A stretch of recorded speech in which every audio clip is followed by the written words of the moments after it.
Yes, and let them tell you a little bit about themselves. And when they have finished, I'll have a few questions for them. Kevin, why don't you tell us a little bit about yourself? Right. I wrote and self-published a book called Johnson Roxi the Rocker, and it's a children's illustrated book for children 4 to 6 years old. And self-published that, and I actually used it as a marketing tool for my construction business first. And then the story was compelling, and so I published it without the usual propaganda on the back about how wonderful my company was, and put our bios on the back and sold it commercially.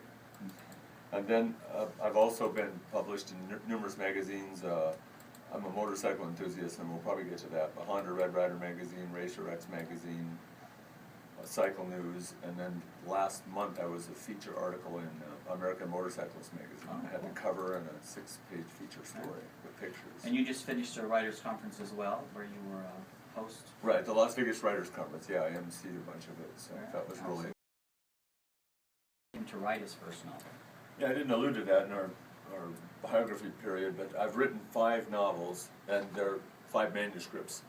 And it was about 10 years ago, and I wanted to write novels, Christian fiction, and mostly about men who overcome, they're more character-driven, and it's about men overcoming odds and overcoming obstacles in their life and becoming better men. So I started that, and the first one was a series, a 3-book series, and then I've written 2 other books as well. And then the children's book. And then the children's book, yeah, and that was the one I talked about where I wanted to use it to market my own company. Oh, okay. And then turned it around. Yeah, because you actually do have an agent for your other. Yes, and so I to pitch my books, I went to writers' conferences, and I found a guy, Terry Burns, is my literary agent from Heartline Literary Agency. What advice would you give an up-and-coming writer or an author trying to break into business? That it takes persistence. That if you have one book in you and you think you're going to write that book and get published, you may be in for a surprise, because my experience has been, well, for instance, it's like running a marathon. You don't just put on some running shoes and run a marathon. You might run one and get leg cramps and not finish. You might have troubles, and it's the same with your book. It's a skill, and so you may write a good manuscript, but it's not a great one. And so you can pitch that and you can work at that, but you got to keep writing and keep writing other manuscripts, and then attending conferences, attending critique groups, working on your skill, working on your craft, and developing better and better books. And you may never ever publish the first or second or third book. Where can our listeners learn more about your books? They could get on my website, which is Kevin B Parsons .com. And then I'm blogging every day too at kevinbparsons.blogspot.com. All right, and I know you have a project coming up called 50 States in 50 Weeks. Can you tell us a little bit about that? Yes, well, my passion is motorcycles. I started racing and riding motorcycles when I was 13. And when I was 16, I went to a movie theater with a friend of mine, and we saw the movie Easy Rider, which is a terrible movie, but it had great cinematography of these guys riding in the country. And we were hooked. We wanted to ride motorcycles around the country, and so we decided that when we graduated from high school, that's what we were going to do. But we had girlfriends, the girlfriends turned into wives, and then we had kids, then we had a business, and so then that dream the dream really kind of died. And so then later in life I realized that I could probably get some time away from my business when it was successful and do it, but business was going so good it was really hard to break away.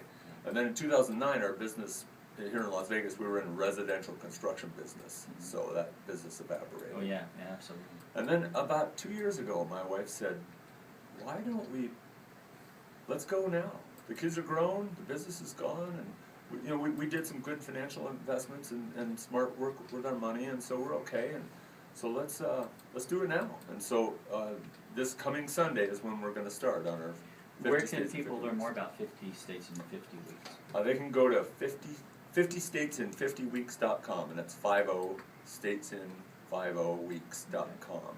And I'll take it right to our blog.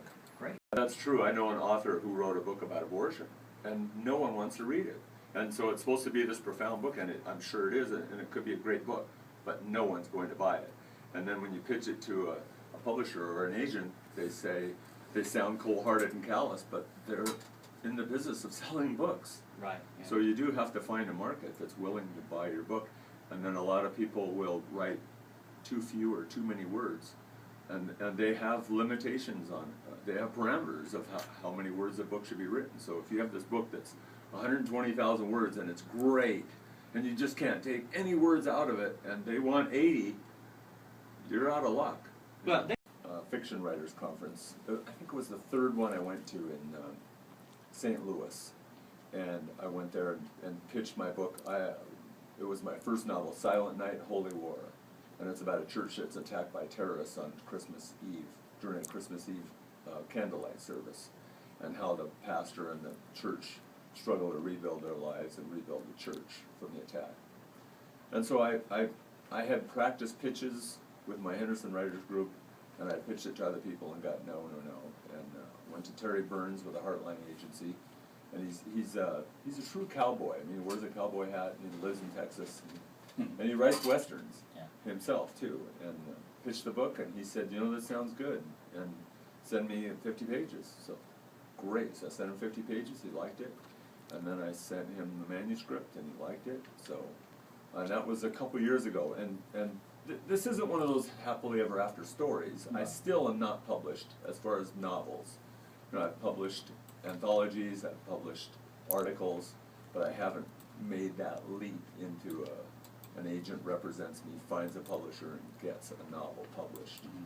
So I would say that self-publishing is changing, and that it used to have this scotoma of, it was just people, more vanity publishing. It was pretty much vanity publishing. You were looked down on if you were self-publishing. Yeah, and now, because the big publishers aren't putting the money into the writers like they used to, a lot of your writing, a lot of your marketing is your own.